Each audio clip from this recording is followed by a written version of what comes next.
All right, top of the morning to you, ladies and gentlemen, boys and girls. We're dealing with a nice little treat this morning. First Faller's Day of June 2024. We have my MS 400 30-inch Oregon lightweight from a long time ago. You can tell we've been around the block, and we're running full comp skip chain. Full comp non-skip chain. I think that's the second grind. We're second sharpening session on that chain. I'm pretty sure that was new just like a couple days ago. But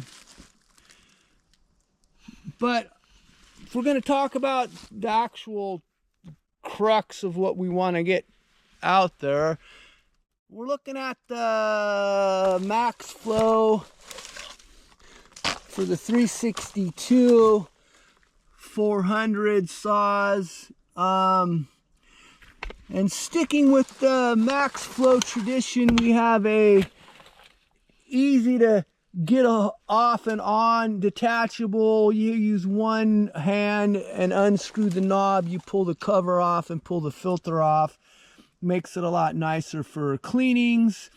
We did some flow bench testing with this particular filter.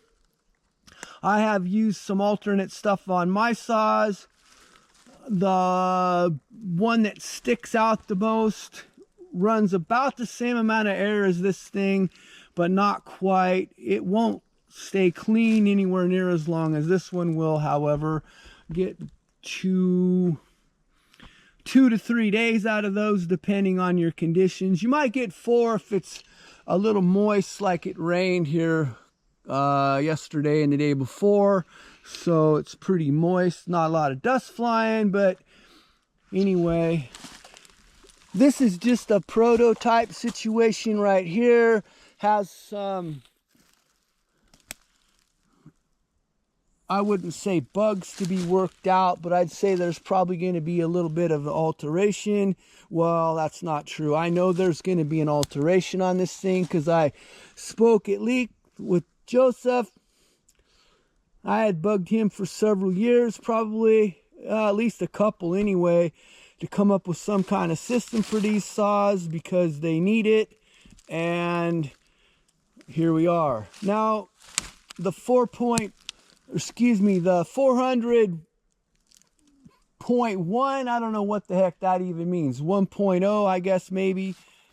Second gen of these things is coming out. I don't know, who knows when.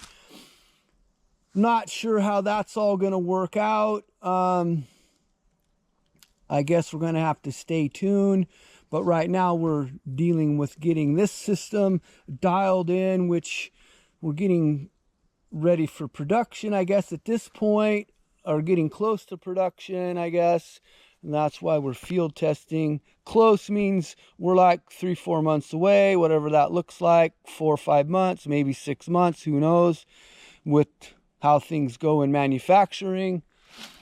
Anyway, we have a confluence situation right here. We're thinning, but we have multiple road lines in here. I'm trying to save trees in this process, but I don't see how it's going to be possible. I guess I could lob this fir out over there and take out that madrone, but there's very few madrones in this strip. I've been trying to work around them. There's one right there, so there's stuff going high, stuff going low. I'm probably going to take out this oak because I'm going to send this fir right out over there. And I guess as you come to expect with the concept, the covered situation works really well on the coast, not only dealing with the monsoon rains that happen over here, but also the massive brush that's prevalent, if you will. Right now it's not overly brushy in here. There's a couple places there's a lot of this strip that's massive brush, but it gets worse up there and it's worse around the corner. We got like 3 or 4 days left in here of testing with this thing, and then we'll be moving on to, I don't know, hopefully cleaner ground, if you will.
Now we're getting close to the top of the ridge, and there's another ridge you can see over there, the ridge line, and it's not too far past there is the Pacific Ocean. And I noticed in here that the oak root balls are like pretty big, and even the fir trees, really hard to push these down. I mean, even up here on the top, they're 3 long logs tall. Well, you can get 3 long logs out of them if you get a decent shot in here. Down in the very bottom, which is kind of a long ways down, 4 long logs and a shorty out of some of those down there, 4 long logs out of a lot of them. So they're still relatively tall, so the wind's pushing them around.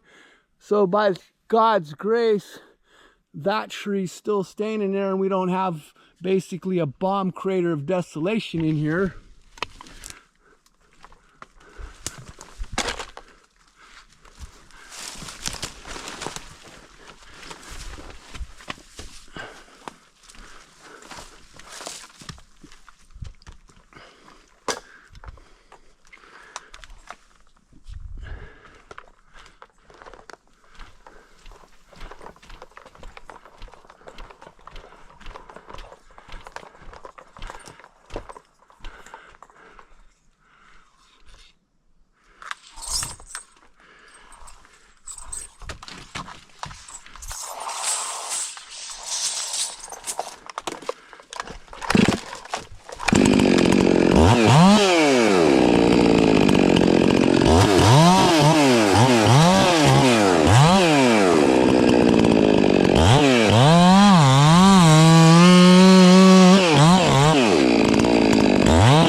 Yeah, throwing your chain, that's like normal in here.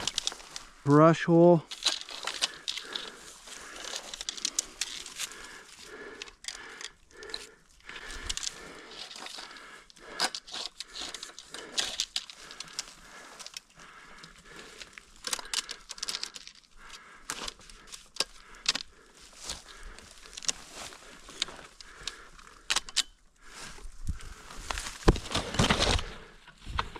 I'm basically 2 years into fighting brush, 2 years straight, every strip. There has been no, the first one, very first one, a year and a half ago in this country was kind of sort of clean.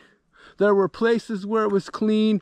They had gone through with the feller buncher, knocked a bunch of crap down, so it was kind of clean. And then after that, it's been kind of a lot of yarder blocking it. And so a lot of chain throwing it, if you will. I know those Oregon lightweights, they have a tendency to throw the chain more because they're flexi flyers, but anyway, we're kind of back here in the brush hole.